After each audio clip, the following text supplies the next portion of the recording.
उसके नेता माननीय चंद्रशेखर आजाद जी को अपना आदर्श नेता मानते हुए भीम आर्मी के राष्ट्रीय अध्यक्ष माननीय विनय रतन सिंह जी को अपना आदर्श नेता मानते हुए थोड़ी गूंज रही है ना, और आप तमाम साथी यहां पर आज भीम आर्मी की विचारधारा, बाबा साहब की विचारधारा सुनने के लिए आए। आप सभी साथियों का क्रांतिकारी इस्तकबाल, क्रांतिकारी जय भीम। जय भीम। अपनी बात शुरू करने से पहले इस सरकार की हुकूमत को दो शब्द कहूंगा कि मुझे जालिम का तरफदार नहीं लिख सकते, कम से कम लाचार नहीं लिख सकते, और जहां हथेली पे लिए बोलता हूं वो सच, वो इस देश के अखबार नहीं लिख सकते। ये मिशन और मूवमेंट आप लोगों के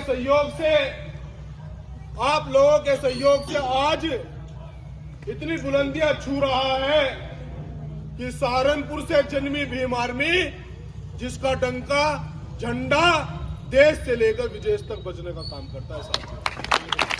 आज कहीं पर भी कोई भी हमें जाति के नाम पर मारता है या धर्म के नाम पर मारता है, तो भीम आर्मी के लोग अगर वो संविधान से मानता है तो संविधान से इलाज करने का काम करते हैं, अगर वो संविधान से नहीं मानता तो भीम आर्मी के लोग अपने रंग में इलाज करने का काम करते हैं। लेकिन साथियों, आप तमाम साथी जानते हैं और मैं आप लोगों को बताना चाहता हूं, प्रधान जी यहाँ पर मौजूद है, कि भीम आर्मी के रूप में कोई भ्रमक जो ये भ्रांतियां फैलाई जाती है वो गलत है। हमारी लड़ाई किसी जाति से नहीं है, हमारी लड़ाई किसी धर्म से नहीं है, हमारी लड़ाई उस व्यवस्था से है जो मनुवादी व्यवस्था हम लोगों को मूंछ रखने पर मारती है, जो मनुवादी व्यवस्था हम लोगों की बरात रोकने का काम करती है, जो मनुवादी व्यवस्था हमारे मुसलमान भाइयों को दाढ़ी टोपी के नाम पर मारने का काम करती है। वो मनुवादी व्यवस्था अगर कोई मेरा दलित भाई बुलेट चलाता है तो उसके हाथ काटने का काम करते हैं। वो मनुवादी व्यवस्था, जो व्यवस्था हम लोगों को पानी के नाम पर मारने का काम करती है, हम उसके खिलाफ लड़ाई लड़ने का काम कर रहे हैं साथ।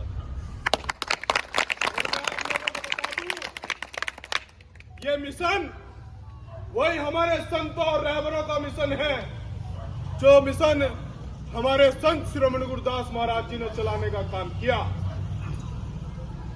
रविदास महाराज जी ने कहा कि मैं इस देश के अंदर, मेरा सपना है कि मैं अपने लोगों के लिए बेगमपुरा राज स्थापित कर सकूं। वो बेगमपुरा राज जिसके अंदर कोई ऊंच ना हो, नीच ना हो, किसी को धर्म के नाम पर मारा ना जाए, किसी को जाति के नाम पर मारा ना जाए, किसी को पानी के नाम पर मारा ना जाए, सब लोगों को बराबरी का अधिकार हो। वही मिशन, उसमें उन्होंने कहा भी है, अपनी वाणी में यह भी कहा है कि ऐसा चाहूं राज में मिले सबन को अन्न, और छोट बड़े सब रहे, रविदास रहे प्रसन्न, रविदास रहे प्रसन्न। ये बात इसलिए उन्होंने कही, मैं साथियों से निवेदन करता हूं कोई भी ताली न बजाए, पहले बात सुन ले। ये बात इसलिए कही कि जो छुआछूत का आंदोलन 1500 शताब्दी और 1600 शताब्दी में हमारे रविदास महाराज जी ने चलाया, आज उसी मिशन की कल्पना हमारे नेता चंद्रशेखर आजाद कर रहे हैं साथियों। उनका भी वही सपना है जो हमारे महापुरुषों ने सपना देखा। रविदास महाराज जी के जाने के बाद अगर हमारा ये आंदोलन चलाया तो छत्रपति साहू जी महाराज ने चलाया, जिन्होंने सबसे पहले हमारे बराबरी का अधिकार देने के लिए अपने राज्य में आरक्षण देने का काम किया।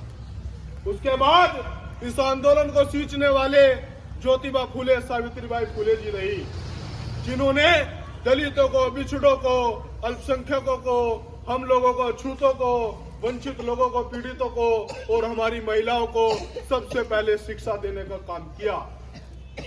उसके बाद हमारे बीच रहबर बनकर बाबा साहब डॉक्टर भीमराव अंबेडकर जी ने जन्म लिया, जिन्होंने कहा इस देश के अंदर ज्योतिबा फूले सावित्रीबाई फूले जी को गुरु मानकर उन्होंने हमारे 5000 साल की गुलामी एक झटके में तोड़ने का काम किया और मनुवाद को ठोकर मारकर हम लोगों के सामने संविधान देने का काम किया, जिससे आज हमें पानी पीने से लेकर जीवन जीने तक अधिकार है साथियों। उसके बाद हम खुद गर्ज लोग हैं। जब हमने बाबा साहब को बुलाया तो हमारे बीच मसीहा बनकर मान्यवर साहब काशीराम जी ने जन्म लिया, जिन्होंने अपने सरकारी पद पर लात मारकर इस समाज की सेवा की। और जब हम बाबा साहब को भूल गए थे तो हमारी खोपड़ी और हमारी झोपड़ियों में बाबा साहब को लगाने का काम किया, उनके फोटो को पहुंचाने का काम किया, उनके मिशन को पहुंचाने का काम किया था। आज उसी मिशन को लेकर बड़े भाई एडवोकेट चंद्रशेखर आजाद जी आए हैं। आप मुझे बताओ, आज तक किसी भी हमारे दलित समाज के, बहुजन समाज के नेता ने क्या कभी पार्लियामेंट के अंदर हमारे संत शिरोमणि गुरुदास महाराज जी का जयकारा लगाया? ईमानदार से बताओ, लगाया है क्या? नहीं। लेकिन इस देश के सबसे बड़े मंदिर जब पार्लियामेंट के अंदर हमारे नेता चंद्रशेखर आजाद हाथ में संविधान लेकर जाते हैं तो सबसे पहले हमारे महापुरुष, हमारे मसीहा संत शिरोमणि गुरुदास महाराज जी का जयकारा लगाया नहीं लगाया? ईमानदार से बिल्कुल। अगर इस देश के अंदर हम लोगों के हक अधिकारों की कोई बात करता है तो बताओ हमारा नेता चंद्रशेखर आजाद करता है या नहीं करता? ईमानदार से बताओ। लेकिन साथियों, बात हम ये सोच रहे हैं कि हम इस देश के अंदर सत्ता में भी 4-4 बार आए, लेकिन दुख इस चीज का होता है, क्या हमारी व्यवस्था बदली? नहीं बदली। आज भी हमारी माताएं बहनें घास काटकर मजदूरी करने का काम करती है। आज भी हमारे भाई वही 500-700 रुपए की दिहाड़ी पर जाते हैं। आज भी हमारा समाज उसी मजदूरी वर्ग की स्थिति में है। क्यों प्रधान जी है या नहीं स्थिति है? आप मुझे बताओ, जब हम 4-4 बार सत्ता में आ गए, हमारे समाज के लोग सत्ता में आ गए, लेकिन फिर भी कोई बदलाव नहीं आया। वो इसलिए बदलाव नहीं आया क्योंकि उन लोगों ने सत्ता तो परिवर्तन की, लेकिन व्यवस्था परिवर्तन नहीं की। वो व्यवस्था क्या, मैं आप लोगों को बताना चाहता हूं। अगर आपके हर घर में एक सरकारी नौकरी पर होगा, क्या हमारा परिवार संपन्न होगा या नहीं होगा? ईमानदार से बताओ। मेरी माताएं यहाँ पर हैं, मैं आपसे पूछना चाहता हूं, जब आपका बेटा सरकारी नौकरियों पर होगा, सरकारी पदों पर होगा, तो बताओ बदलाव होगा या नहीं होगा? आप बताओ, अगर जिस घर से सरकारी नौकर होता है, क्या उसके माता पिता को मजदूरी करने की जरूरत होती है? नहीं। लेकिन किसी ने हमारे बारे में नहीं सोचा। अगर किसी ने सोचा तो एडवोकेट चंद्रशेखर आजाद जी ने सोचा, और पार्लियामेंट में यहाँ के गृह मंत्री अमित शाह के सामने सीना ठोककर उसने कहा कि इस देश के अंदर चमार रेजिमेंट को बहाल करो। कहा या नहीं कहा? अगर इस देश के अंदर किसी ने हमारी चमार रेजिमेंट बहाल करने की बात की तो हमारे नेता चंद्रशेखर आजाद ने की। उन्हें पता है, जिस दिन भी चमार रेजिमेंट बहाल हुई तो मेरे दलित वर्ग का, चमार समाज का बच्चा आज इस देश के हर नौकरियों पर होगा और सेना में भर्ती होगा। तो बताओ हमारी व्यवस्था बदलेगी या नहीं बदलेगी? बदलेगी। और बाबा साहब डॉक्टर भीमराव अंबेडकर जी ने कहा है कि शिक्षा वो सैंडी का दूध है, जो पिएगा वही दाढ़ने का काम करेगा। और इसलिए उन्होंने पार्लियामेंट में समान शिक्षा की बात की और उन्होंने कहा यहाँ के शिक्षा मंत्री को कि आप लोगों ने जो शिक्षा का बाजारीकरण किया है, इसे बाजारीकरण को रोककर इस देश के अंदर शिक्षा का एकीकरण करो। आप मुझे बताओ, ये जो छोटे छोटे बच्चे हैं, जब इनको समान शिक्षा मिलेगी, अगर इस देश के अंदर सरकार चाहे, उन्होंने कहा कि जो आपने 27,663 स्कूल उत्तर प्रदेश में सरकारी बंद किए हैं, ये बहुत घोर अन्याय है। आप हमारे समाज पर चोट पहुंचाने का काम कर रहे हैं, इन बच्चों के भविष्य से खेलने का काम कर रहे हैं। इसलिए उन्होंने कहा कि आप चाहते तो एक फरमान जारी कर सकते थे।